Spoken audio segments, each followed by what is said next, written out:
Welcome to Chat with Matt, Conversations That Count, the podcast where real conversations meet real life. I'm your host, Natalie Keim, an entrepreneur, financial strategist, caregiver, and advocate for living fully. And this show dives into the stories and strategies that shape who we are and how we thrive. Let's jump into this week's money tip, which is set up a U fund right alongside your emergency fund. An emergency fund covers life's surprises like car repairs, medical bills, but a U fund covers the investment in you.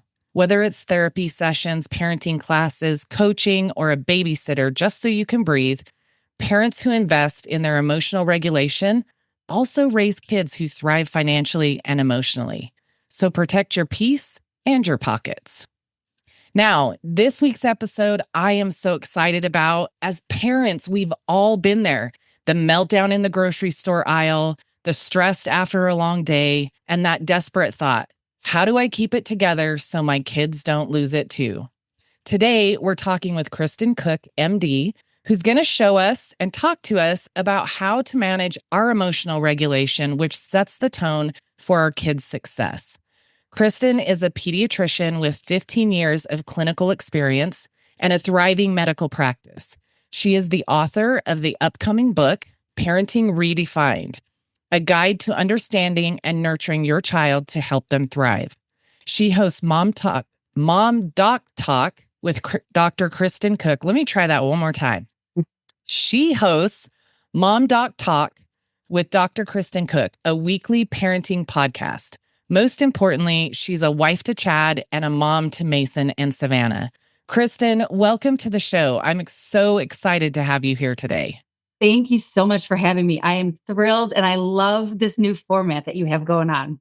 Thank you. It's been so fun. I've gotten a ton of great feedback and I know that people are going to love this episode because, look, first of all, I can't wait to get your book and read it as a mom of a young adult. My son is 24 years old, but I'll be honest, I don't know how many times in therapy, conversations with friends and other places I've said, man, I wish I had the maturity as a parent than that I have now. But of course, we gain that maturity by being parents, by going through the experiences, right? And I only had one child. So I'm learning all these things alongside raising him. And there's not another one behind for me to maybe do it better. I don't know if that's a good thing or a bad thing, but I look at, and my son and I have really open conversations about the struggles we had because I was a single mom and all of those things. But I'm always looking to learn and find ways to help other people that are in the hands-on, full-time, everyday parenting process. And so that's why I think this conversation is going to be so important. It's why this topic was important for me to talk about with you because life today is crazy enough, let alone when we're going through challenges with our kids or in ourselves and still trying to show up well as parents. So I want to jump in though, because you gave me a couple of anecdotes about kind of your financial process growing up. And my favorite one I read was the one about your first job and how you saved money. So I want to ask you to just share that with the audience before we jump into all the other stuff. Sure. So I have to give my parents a huge amount of credit. They were very insistent on teaching my brother and I about financial responsibility from a very, very young age.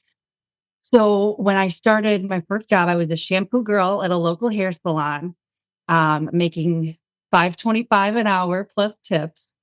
And I would bring a homemade lunch every single shift. And I worked there for several years. And one day, one of the other shampoo girls was like, why do you always bring your lunch? We get tip money every time we work. Why don't you just go buy something? And there were a couple of snickers around the room. And I thought, okay, I got this. I go, well, because I've kept track and those lunches that you spend your tip money on, I've saved over $1,000 by not doing that. Yeah. I love that. I love that. And I know you said nobody ever gave you a hard time about that again. Ever. In fact, some of the girls started bringing lunches from home. That's amazing. Yeah. those Yeah. little things. And that kind of refers back to my money tip, right? Create that you Right. fund. That you fund is you want to go out and get lunch once in a Yeah. while. But if you don't Mhm. save along the way, you're Right. always going to be trying to find those nickels and Yeah. dimes in Mhm. between the bills that you Mhm. have to pay every month to Yeah. even enjoy the small things, Right. right? Well, and I So, love that. I love that tip because the U fund, my parents used to call it mad money. mm, Like, this is the money we're just going to spend on things we want or things that, we didn't necessarily budget for, but seem important now. yeah. I love that. I love Mhm. that. What a great example that they set. And Yeah. you pass that on even to your coworkers, in defense of why you were doing things, or in response, I should say, Right. of why you were doing what they asked you about. Mhm. But you had an influence on them, and that's amazing. It's the Yeah. little things like that teach us tips and tricks Right. about money, about saving, Mhm. about all different areas of life that we grow from. So I love that you had that influence. Okay, so I want to really get into the meat of today's episode. Mhm. And I want to start. I'm going to, I always come in with some questions to ask, but of course, my goal is to just go where the conversation takes us, because I Okay. think if we follow it, then it's the message people need to hear. But I Mhm. do want to lead off with kind of that idea, parents, we hear as parents, and maybe you advise parents on this too, but to stay calm in situations with your kids, stay calm. Mhm. But what does that emotional regulation really look like in practice for adults, so that Yeah. we can then set that example for our children that they can practice as well? Like that idea of how does my initial reaction not be to just scream at my kid or haul him out of the store and spank him in the back of the car, or Mhm. right? Mhm. So talk to me a little bit about that. So self-awareness is key. You need to recognize when you are starting to get upset and then have a pattern interrupter. Okay. Mm. I have this really cool exercise that I call duck on a pond that I have been practicing for years. And I've talked to other families and they think it really works. It helps them stop yelling. It helps them stop and think before they do something. Mm. So where duck on a pond came from, years and years ago, when my husband and I were first dating, we had some important function where we had to catch an airplane. Maybe a wedding. I don't remember what the actual situation was, but our flight keeps getting delayed, delayed, delayed, delayed. There were weather issues. Then the flight was finally canceled. And it's like, I don't know, 9:30 at night. I'm tired. I've been in the airport all day. And I do something that I regret to this day. I lashed out at the staff and I was yelling, and what are you going to do about this? And how am I going to get to my destination? And I'm sweating and hot. And I look behind me and Chad is just standing there like smirking at me. And I go, how are you so calm with all of this going on? And he goes, duck on a pond, baby. I'm a duck on a pond. So if you think about it, as you watch a duck swim through a pond, they look so peaceful, so Mm. serene. But if you look under the water, their legs are kicking furiously to try to get them where they want to go.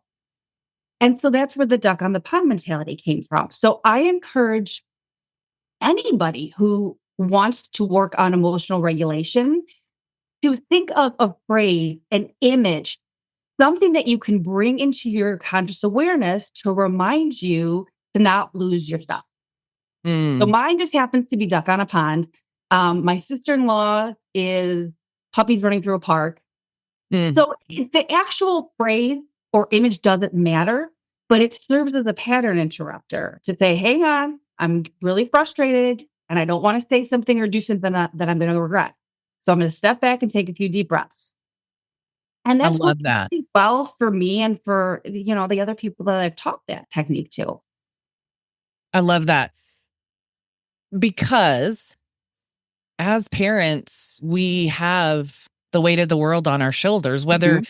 you're married or have a partner that's there to support and help and fill in the gaps or carry the load at times, or you're a single parent. Right. You can have that bad day at work or lose that job, Mhm. or any kind of thing can be going on in the world. Or you could even be having a perfectly great day, and for whatever reason, your Mhm. your fuse is just short. And Right. it's so easy to snap and Mhm. just react. And I can think of a million examples raising my son. Mhm. The very first time that he ever cursed, he was probably 7 or 8 years old. And Okay. I was at a friend's. I was sitting in an end chair in the living room, and he was standing just to my right, on the side of the chair. And something happened on the TV, and he yelled out a curse word. Mhm. And I did not even think of it. My hand just went like this. Yeah. And I caught him. And of course, he's 7 or 8. He drops to the ground. He grabs his cheek. He's screaming and crying. And I'm like, oh my Mhm. gosh, I just smacked him. Yeah. It was, Mhm. but it was one of those lessons Mhm. that was a catalyst to me being like, okay, because I wasn't that mom. It was just that Right. moment. It caught me so off guard out of Right. nowhere. And then Right. I felt horrible. Mhm. And then there were a million Mhm. other times when we were somewhere that I wanted him to fit in this mold, the Mhm. good, quiet, calm kid, like maybe at church. That's Right. probably a good example. At church or Mhm. someplace that's quiet, and he's bouncing off the walls, Mhm. and you just Yeah. snap and you're like, sit down and be quiet, or whatever the thing Yeah. might be. Mhm. Um, and like I said, my son and I talk about all those things. And there have been times I'm like, I remember one time we had a conversation. I said, I'm sorry for the times I wasn't the mom that uh, Mhm. that you maybe deserved in certain moments. Yeah. And here's the thing that I want to say to the people out there, and definitely have you respond to as well, is he's looked at me at all those times and he's like, you're the exact mom I needed and the exact mom I was supposed to have. And I Mhm. think that's an example of, gosh, my son sure has a lot of grace for me because, you know, I was hardcore sometimes. And I think Yeah. as a single parent, part of that came from I wanted to get it so perfect because it was all on my shoulders. But Yeah. because it was all on my shoulders, it was heavy and hard sometimes. But I love that idea of like, have that thing, whatever it is for you, that just kind of takes you to a place that allows you to take a breath Mhm. or to remind yourself that, yes, this situation maybe needs to be handled or addressed, Mhm. but just makes you pause long enough to handle and address it in a way that you can feel okay about later. Right. Right. Yeah. Yeah. I have friends who are screamers. And Mhm. I bring these things up to you, Mhm. Kristen, because you are a pediatrician. And so I'm sure you see these things, you even notice things out and about, right? Because Oh, that's yeah. what you do, right? Mhm. And so I think, is it the same thing for I think sometimes we're just innately the yelling parent, or maybe the spanking parent, or the grounding parent, or the timeout, whatever you want to call it, parent. It's kind Yeah. of your go-to for how you handle those. Mhm. Is it the same for all of those situations, to just kind of pause? I think the majority, yes. Okay. Um, in my experience, parents either parent the way they were parented Mm, or the way that they were parented was traumatic, so they do everything the exact opposite. mm, And so for a lot of people that struggle with yelling, it's because their parents yelled. yeah. Kids learn through something called modeling, which is also called observational learning. The human brain doesn't fully develop until a person is about 25 years old. So kids can't think Okay. like adults, which is why they don't act like adults. Yeah. You can't tell a 5-year-old not to yell when you yell at them every day of their life. Mm. And by the way, everyone yells at some point. There is no such thing as perfect parenting, but it's about the overall experience that you can create for your child. So if 85% Mm. of the time you don't yell, but the rest you do, well, the great majority is them experiencing you not yell. That's a good perspective. Yeah, It's, what are you doing the majority of the time? correct. Hmm.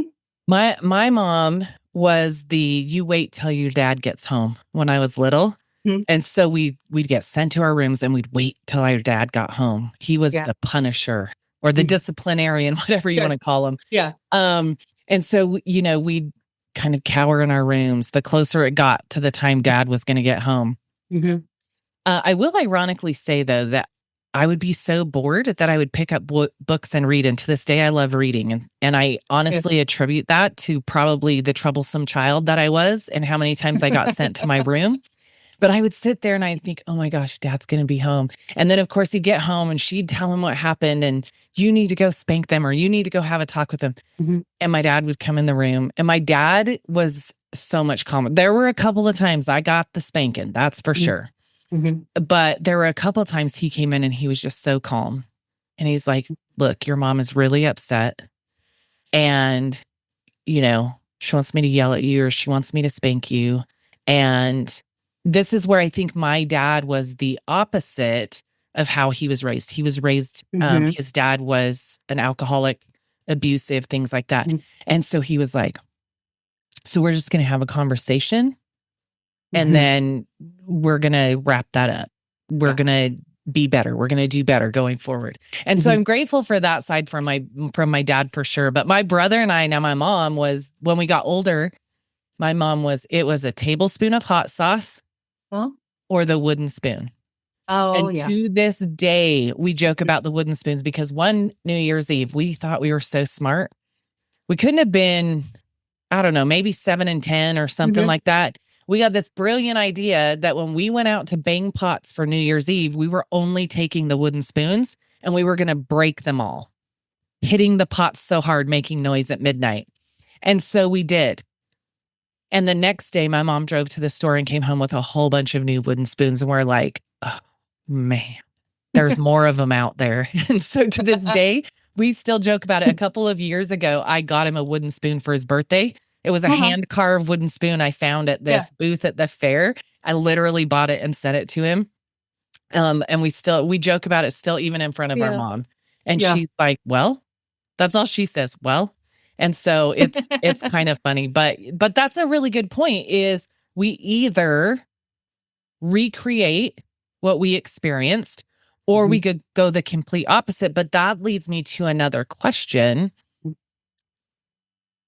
Now, obviously, depending on what we're modeling, if it was a healthy situation or an unhealthy situation, that can clearly answer the question of, is modeling the way you were raised always a good thing?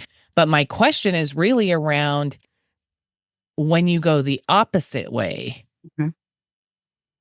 is that more of, or maybe it applies to both, is recreating what you experienced growing up or flipping it the other way necessarily the right way to go?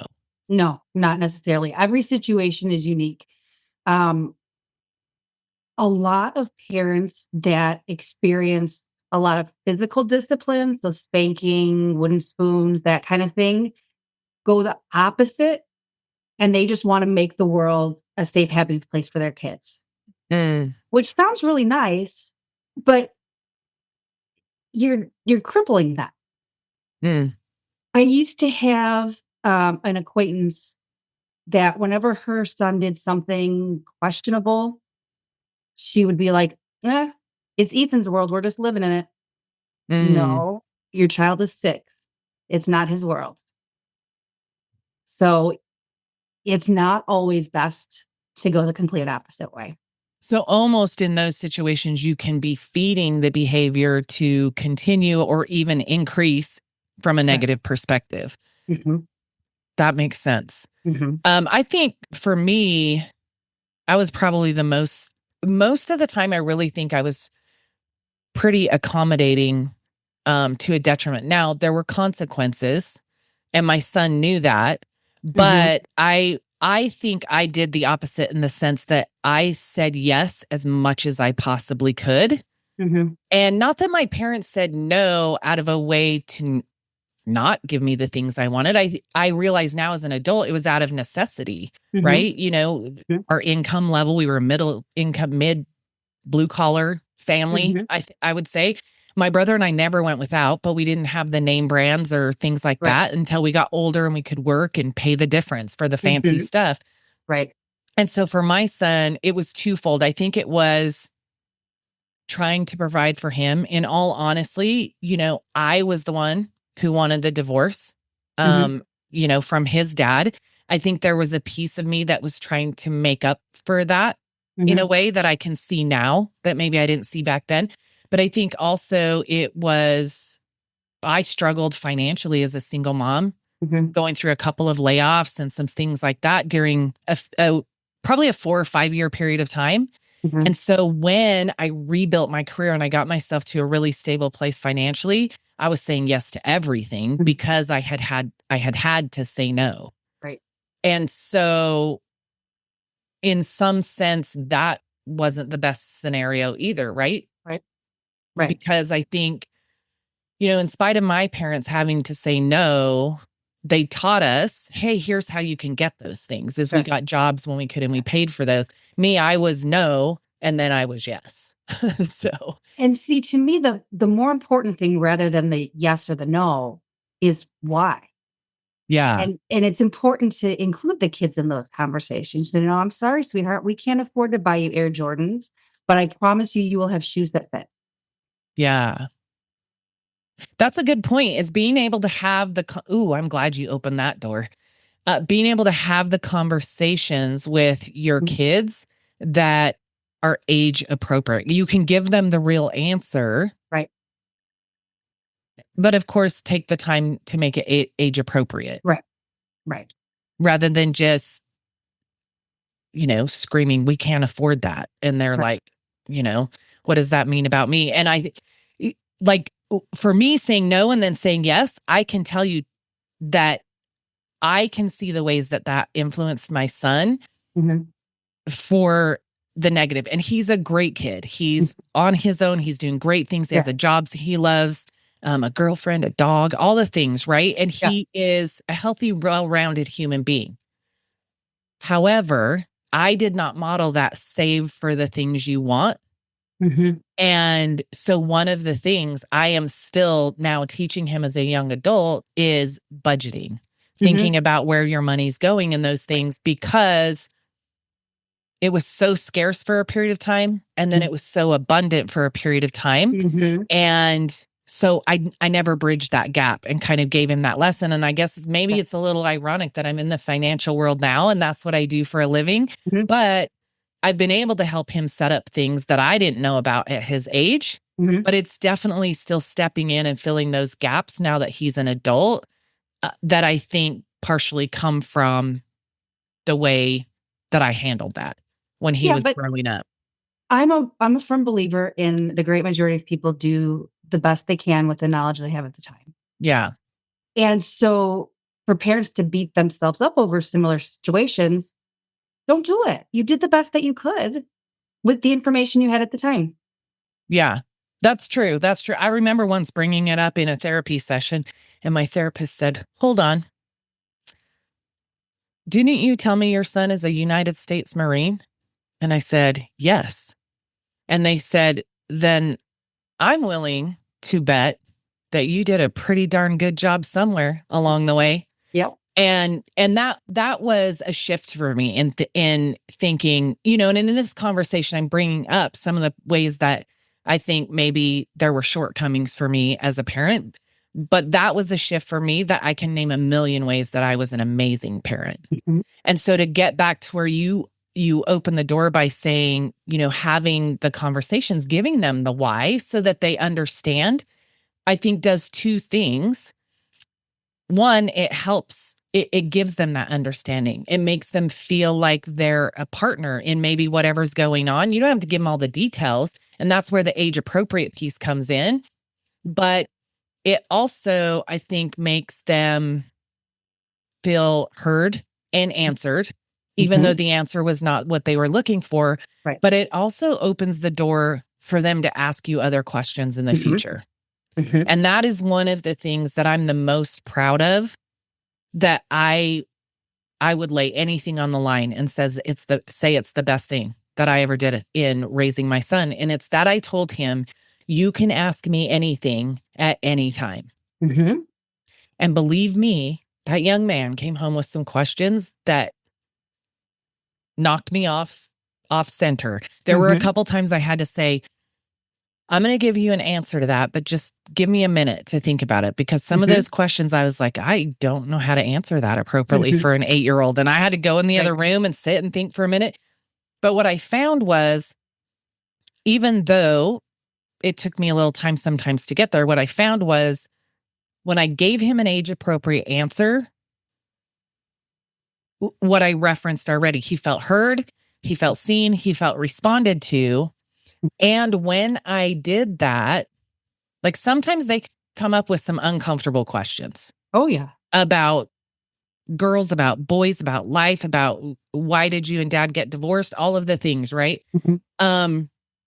But if you can answer it in the age appropriate way that makes them feel like they were answered, it usually stops there. Now, it may resurface later when they're older and they can see other things. You can have different conversations, but to this day, I am the first phone call my son makes. Even as an active duty Marine serving 6,500 miles away for 3.5 years, I was the first phone call my son made, good or bad. Yeah. So do you think that really leans into, for me, I feel like it did, but do you see that same thing as you're working with parents and kids? And yes, you're addressing medical concerns, but I'm sure you're addressing those behavioral things too, right? Because those are happening all the time. So do you see that same kind of progression of when you find ways to show up for your kids, whether it's answering the question or whatever the thing might be, that does help to kind of bridge that gap between parent and child and strengthen the relationship going forward? Absolutely. Absolutely, it does. Yeah. Yeah. I think Go ahead. Sorry. I think one of the most important things that a parent can learn to do is to try to view the world from their child's perspective and parent from that place. That's really good advice. That's really good advice. Can you give me kind of an example of how maybe somebody could do that? Yeah. So it does take a basic knowledge of neurocognitive development, psychosocial development, temperament. And those are all the things that I address in my book based on ages and kind of developmental patterns. But let me think of an example.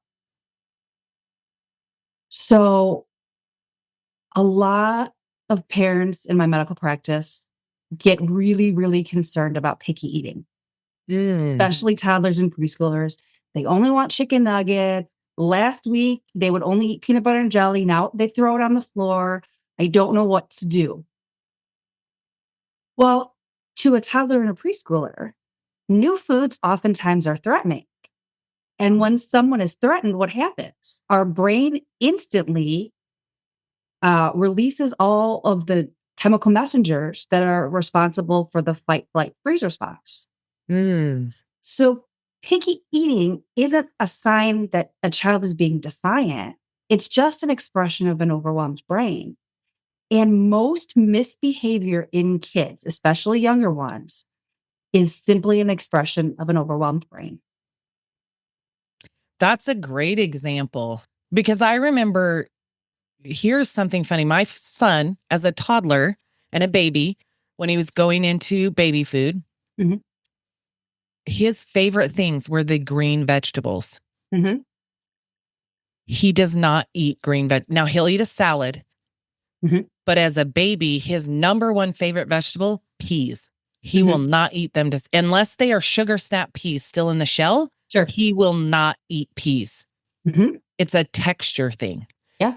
And so, but I also remember looking back as he was getting older, I don't know if you'd say, maybe it's just their brain developing and being more open to trying new things. But I remember as he was getting into maybe his early teen years, things that I used to make or add to a dinner plate for myself that are things that weren't his preferences when he was younger. All of a sudden he said, "Can I try a bite of that?" And I remember him coming home.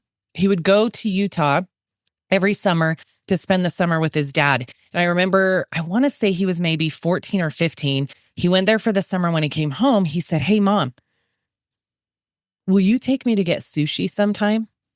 And I'm like, For real, I love sushi, Oh, Kristen. me too. I love sushi. Oh, yes. I Yes. never in a million years would have ever thought that my son as a teenager would want to go get sushi. Mhm. And he said, yeah, I think it was one of his aunts took him for sushi while he was there for the summer, and he loved it. Now, when we went, it was mostly the cooked stuff. Sure. And then, of course, as he continued to get older, he tried other new things. But it is interesting.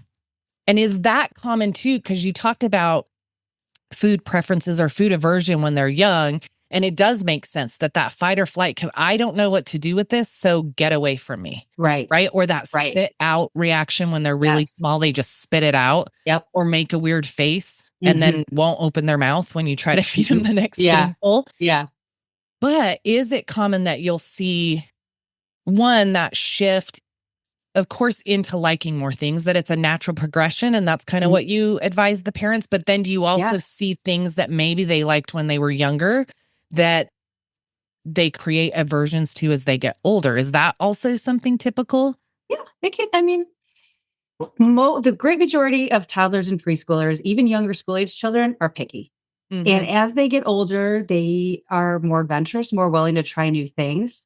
My son actually loves, and I never, ever would have imagined this because he was the kid that wouldn't touch anything green.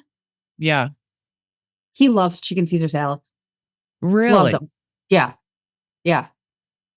That's So crazy. it takes time for the brain to develop, be like, okay, maybe this isn't a threat. Maybe this is something we can check out. Okay. Oh. Interesting. Mm-hmm.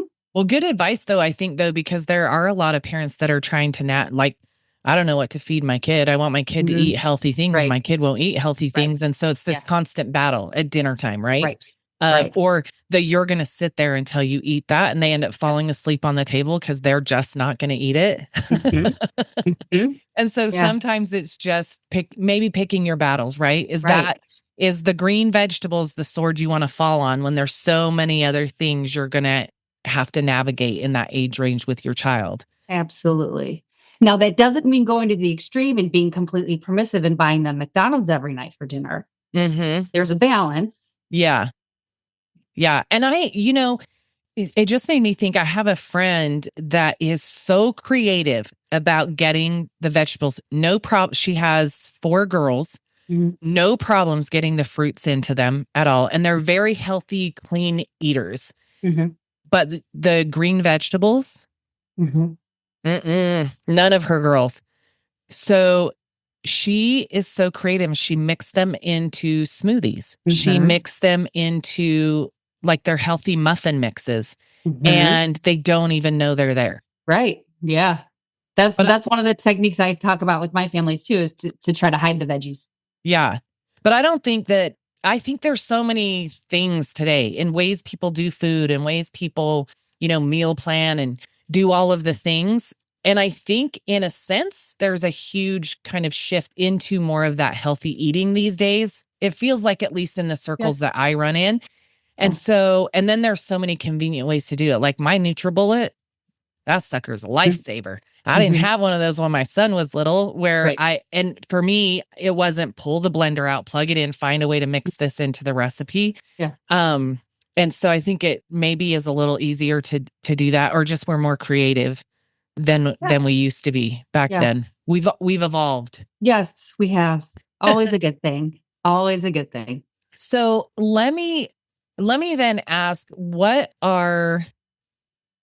would your advice be to parents who feel like, we kind of addressed that immediate reaction, taking a pause before you do it. But in general, when parents are feeling like, I am running on empty, work was extra demanding today, or maybe just juggling the kids and finding the patience and the right time, it has me drained today. So I'm running on empty, but I still want to model a calm environment for my kids. Or I want to be able to show up well for my kids, whether that, they want game night, or I promised them that we'd do this tonight, but I just don't have the energy. How do you recommend parents kind of navigate through showing up for their kids in the best way and being a good example to their kids in emotional regulation when they don't feel like they have anything to give? So The first thing that parents need to do is show up for themselves before they show up for the kids. Mm. You can't be the best parent if you are running on fumes. You've got to take the time to be a little self-reflective. Ask yourself what you need.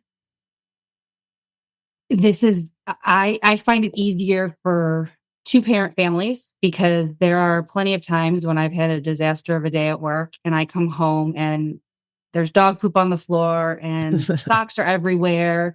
And I just look at my husband and I go, I need 10 minutes. I need 10 minutes by myself.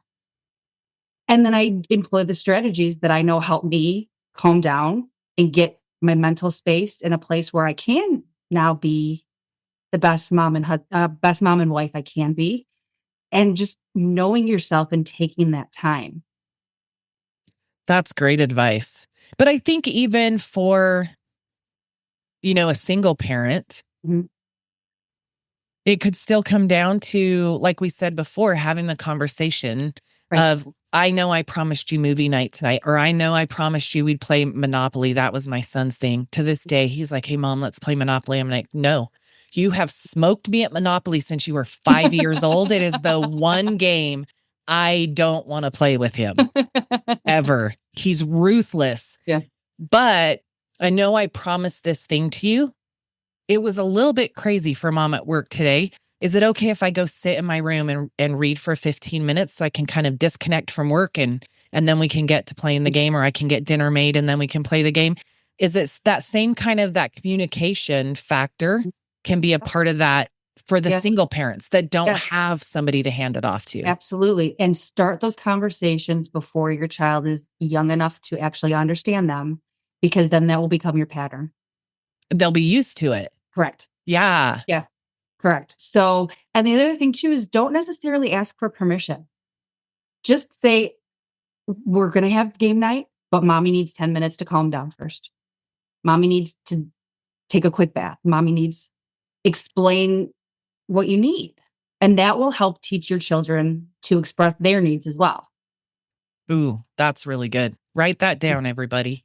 When you express what you need, your children learn to express what they need. And that can be so important, especially if you're teaching them young, because I had a son and I don't feel like we had a lot of turmoil during the teenage years, but the teenage years are hard. And I feel like they get harder every decade, every generation. From listening to my friends, I'm like, oh my gosh, I don't know how I would have navigated that. I'm so grateful that wasn't a thing when my son was going through those years. So you equip them with skills to better manage their way through the things they're going to face in the future, right? Especially outside the home. Yeah. And the same applies to emotions too. We don't want to hide our emotions from our kids. We want to express them, maybe explain why we're feeling that way, and then deal with them in a healthy manner. And that's how we teach our kids emotional regulation. I love that. I love that. Okay, so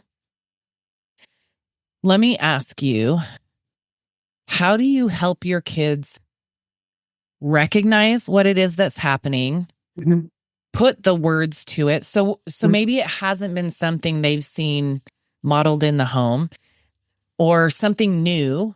They get into junior high. Let's go ahead and go to the junior high years, because I think no matter what generation of friends I've had or anybody, they talk about those junior high years, they were something else, right? And then high school's its own thing, but it's that turmoil. There's so much emotional shift from, I would say, for me, it was probably 11, 12 to probably 14 or 15. And maybe the timing of when that hits in today's world is a little bit different, but there's kind of that maybe 2 to 4 years that can be really rough as kids transition into this next level of life, that preteen age.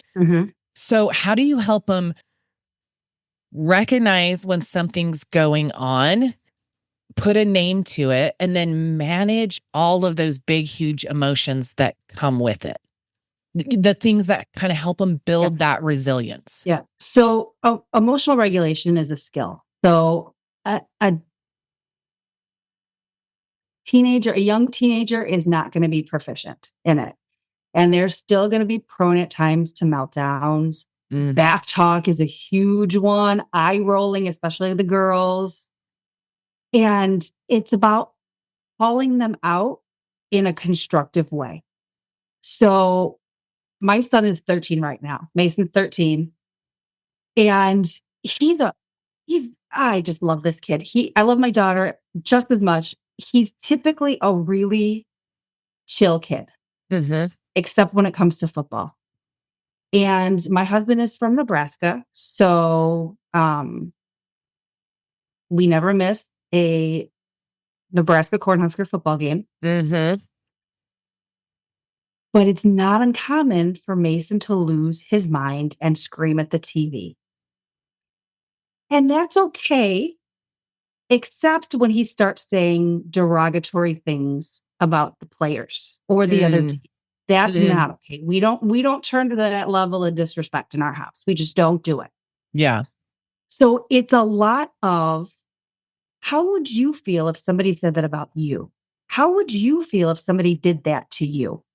Yeah. And again, those are conversations that you can start before your child has the mental capacity to answer those questions. So for a toddler, let's say you have a 2-year-old and they got mad and they hit their sibling because their sibling wasn't sharing a toy. You get down to their level and you say, hitting hurts. Hitting is not nice. I bet you would feel sad if your sister hit you. And just kind of almost role playing those situations for them. Yeah. That really sets the building blocks of developing the skill of emotional regulation. That's important. I will say, I feel like Mason is my spirit child. I also will find myself quickly spiraling. I'm a Dallas Cowboys fan, okay? I will scream at the TV and sometimes at Jerry Jones. But I get what you're saying, that it's one thing to be emotional about the game and your team is winning. But it's that when for you, it's getting personal. Right. You meaning the person who's reacting. It's getting personal of where that player, on the field, he's this or she's that, whatever the sport is. Right. That it can, so I should probably work on not yelling at Jerry Jones as much specifically. But I get it. Sports, that was such a good example because as adults, and I am the girl that I love all the sports. I watch NASCAR. I absolutely love baseball.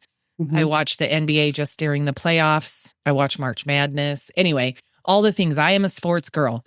But you made me think that I probably need to tame it down. Even though I'm in my own house and I'm not modeling for a child anymore. Sometimes we're all screaming at the TV, to be honest with you, but that's a really good perspective. But I want to take, before we kind of move, there's a fun question I have for you at the end. And then I want to talk about how people can find you. And I want you to tell us just a tad bit more about your book at that point too, because like I said, I'm excited to get it, even though my son is 24 and grown. I think I'm excited to read it and recommend it to my friends too, because I know, just from having been around you, having been in a mastermind group with you, how important it is for you to give people the resources, give parents the resources to be the best parents they can. But let me ask this side of the equation, because I see this kind of thing come up on social media in my community, in the community groups that I live in, is when,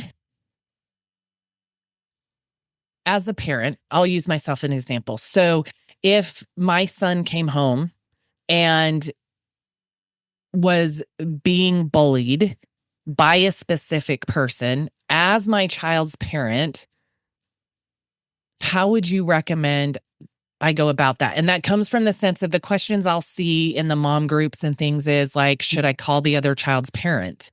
Should I just keep quiet and try and just kind of coach my son on how he can navigate through those things? Now, for me, my son did get bullied, and this is what I told him. And you can also tell me if maybe it was the best thing or not. I told my son, here's my rule. If they start it, you have my permission to finish it. and I will back you up every single time. But if you start it, I will finish it. Mhm. Meaning whatever consequence that we have established for different behaviors, that's Mhm. the consequence you're going to get. Not Yes. meaning that, if my son punched a kid, I was going to punch my son back. No, Mhm. absolutely not. Right. But, right. So that was always the context. And that came to adults in his life. He struggled with some bullying from coaches and teachers in middle school. And he knew when mom was going to have his back and Yep. when mom wasn't, based on if he started the issue in a classroom as well. So how do you talk to parents about that? How Yeah. to handle a situation, or even if your kid is the one that's in the wrong and another parent comes to you? Mhm. Yeah. So, by the way, we had the exact same perspective in our house. You don't start something, but you better finish it. Yep. Um, Bullying, it depends on the specific situation. Where's the bullying happening? Is it online? Is it at school? Is Mm, it at a sporting event? Who's involved with the bullying? What's your child's temperament? Are they like, yeah, mom, let's get this guy? Or are they more, please don't do anything because it'll get worse? So you have mm, to put all those pieces together first before you kind of decide how to respond to it. But the one consistent thing that I tell my kids and all of my patients in my practice, because unfortunately bullying comes up a lot. yeah. The one thing I tell everybody is the bullying is not about you. The person that is bullying you is struggling somewhere. Maybe they don't feel good about themselves. Maybe their parents are in the middle of a nasty divorce. Regardless of the situation, the bullying is not okay, but it's not really about you. Mm, And then the other thing that I tell people, and this is really challenging for those older school age teenagers because friend groups socially become so insanely important. they do. But the point I try to drive home is that the most important relationship you will ever have is the relationship that you have with yourself. Yeah. And I'm very fortunate. My kids go to an excellent school. They have SEL or social emotional learning built into their daily curriculum. We haven't had to deal with a lot of bullies in our home, but I know a lot of kids that have. Yeah. The response from the child and the parent is going to vary depending on the specific situation. And so do you think for parents too, it's how to navigate that? For example, say it is a child of somebody you know, or even a friend of yours. So I have Mhm. a very good friend. When our kids were little, they were two peas in a pod. We did everything together. She was also a single mom. When they got into middle school, you could not find two more opposite kids who ran in opposite groups. Mhm. And not that either one of them was doing things that were bad, they just went in completely different directions. And there was turmoil there. And we were able to navigate that as moms. We were great friends. We still did a lot together, but we did not try to force the kids to do things together the same way as they did when they were young. We would take them to their other friends or whatever, things like that. Mhm. But when as a parent, you're trying to determine whether or not you speak to another parent in a situation. I'm Mhm. guessing maybe it's the same thing. What's going on in that parent's home? Is that somebody I know to be maybe receptive? Because I know Mhm. for me, if a parent came to me about something with my son, Right. I would absolutely, it would be kind of the same approach of, is my Mhm. son starting or instigating something? Is Right. he responding to something? Right. But not every parent's like that. No. So is it that same No. thing if I feel like this is a parent I could approach, or maybe it's a parent I can't approach? How do I help my son navigate, or my Mhm. daughter, in my Yes. case, it was a son, Yeah. navigate this difficult situation better Right. because maybe that door's not open? So is Yeah. it kind of the same? Mm. Yeah. Okay. So when Mason was, I don't know, he was second or third grade. I was very close with his best friend's mom. Like we would together all the time, all the things. Well, this child had a habit of lying. And for like a week straight at aftercare, he would just dig into Mason. Just, I don't remember what the comments were, but they were not kind. And after about a week, Mason had had enough and Mason hit him. Mm-hmm. Not okay. Again, You don't start it. you don't start it, but in a sense, he was kind of finishing it. But regardless, Yeah. and my approach was just to cut contact. Yeah. I said, I just, because this was a woman that I know would not be receptive. In fact, after the incident, instead of calling me, her friend, she posted an insanely long Facebook post about how she didn't care if her kids were smart. She just wanted them to be like Jesus, blah, blah, blah, blah, blah. And I was like, okay, this is it. If you can't even call me, but you can blast my kid on social media, I'm done. I'm done. Yeah. Yeah. And I think that's a good point. In any area of life, whether it's kids, us as adults, right? If you can have the conversation, have the conversation. Yes. Yeah. And if you can't, go ahead and exit stage left. You don't have to announce it or force yourself into creating more turmoil or more conflict. Right. In trying to kindly step out the door. Right. And that's where I said, I think I have more discernment in my life earlier on in this episode, is that I'm okay with just walking away. And I didn't used to be. I used to feel like I deserve for my side to be heard. Yeah. And I don't anymore. I know, like you said, the most important relationship you'll have is with yourself. I know within myself where I'm at, if I'm right or if I'm wrong. And that's the most important thing for me. It's not worth all the other stuff sometimes. So I love that. I love that. Yep. Well, listen, I'm going to have you back on sometime because you've made me think about so many other, and maybe next time what I'll do is I will put it out there where we can get some questions from parents. Sure, if you could ask a pediatrician anything, whether it's a medical thing or how to push when you feel like you're not getting the right answers, or how to navigate parenting, whatever the thing is, we can do more of kind of a Q&A and get the audience's questions. Yeah, that'd be fun. Okay. So we'll definitely plan something like that. Okay. But one of the other, so I always have, my guests fill out a form. Give me some idea. Tell me a little bit more about yourself. Give me more of a feel for what. So I always ask, tell me some questions anybody could ask you. And I love all the questions you put. I've loved this conversation, but this is the most unique question I've ever gotten. So Kristen, tell us, what are the best pizza places near Chicago? Oh, I am so glad you asked. I actually used to live in the subdivision across the street from one of them. It is not Giordano's. It is not Pizzeria Uno. It is a local mom and pop place called Kaiser's Pizza. They only have 2 locations, and it is the best pizza in the entire world. I've only been out of the country once, but I can venture to say it's the best pizza in the entire world. Okay. I'm giving you a Kaiser's Pizza. It's in Gurnee, Illinois, and their other location is Kenosha, Wisconsin. If you are anywhere near those cities, you have to go check it out. All right. Well, I know I've got some business partners up your way one of these days. I haven't been to Chicago in years. I've been there a couple times for work, but I've got to get up that way to connect with some different people. So we'll plan a meetup, and you can introduce me to it. And not only Kaiser's Pizza, but if you stay a couple of days, one of the best sushi places ever is located in our beautiful downtown. Okay. So we'll have to go there too. All right. You like lobster? You like lobster? I love I don't eat I don't eat liver.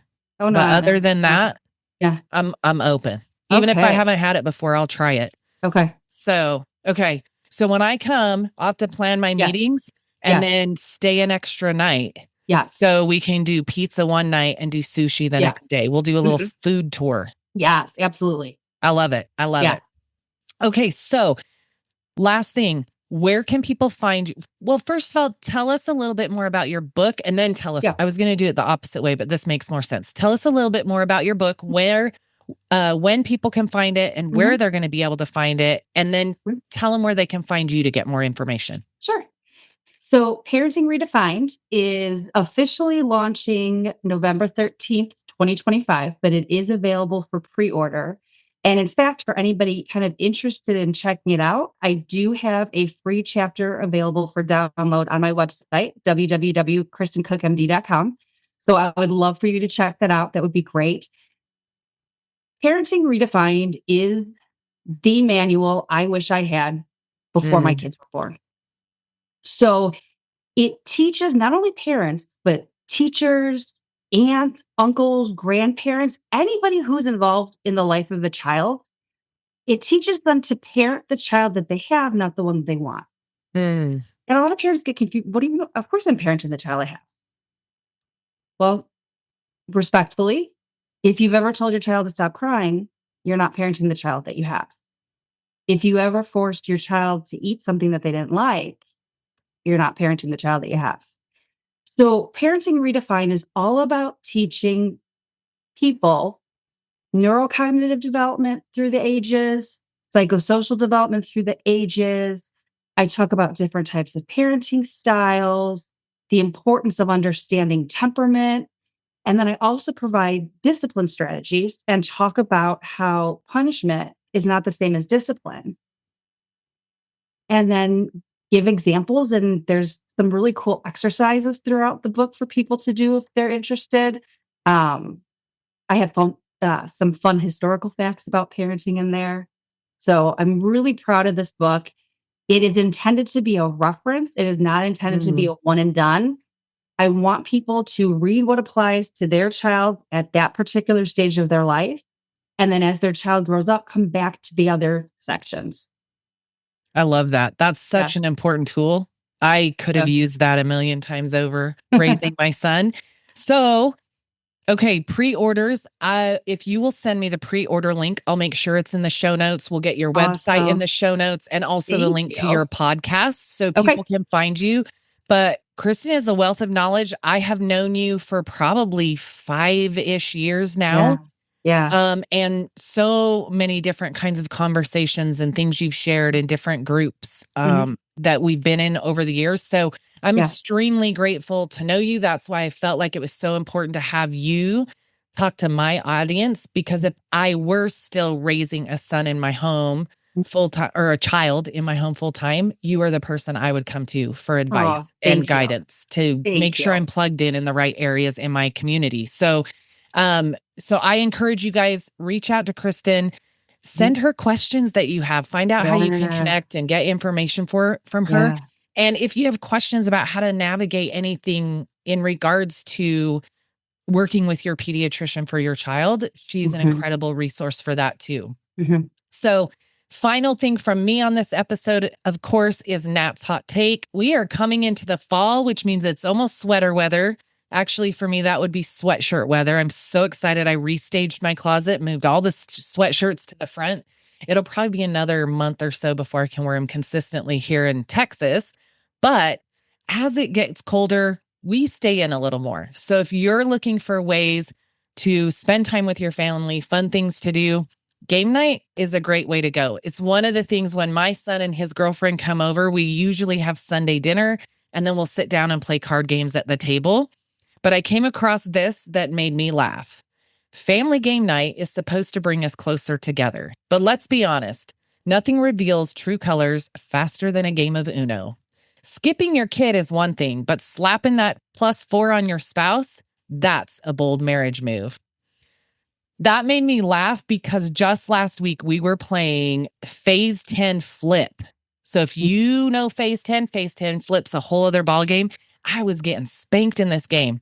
And as a parent, I did not ever let my son win a game.